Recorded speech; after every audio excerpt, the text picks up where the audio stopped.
Peddapuram ADB రహదారిలో liquid tanker విద్యుత్ టవర్ను ఢీకొట్టగా త్రుటిలో ఘోర ప్రమాదం తప్పింది. కాకినాడ పోర్టు నుండి హైదరాబాద్కు వెళ్తున్న టోలిన్ లిక్విడ్ ట్యాంకర్ ప్రమాదానికి గురవడంతో సుమారు 11 టన్నుల లిక్విడ్ గ్యాస్ గాల్లో కలిసిపోయింది.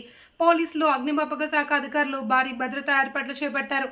ఎటువంటి ప్రమాదం వాటిల్లకుండా సత్వర చర్యలు చేసినట్లు అగ్నిమాపక అధికారి జగన్నాథ్ తెలిపారు.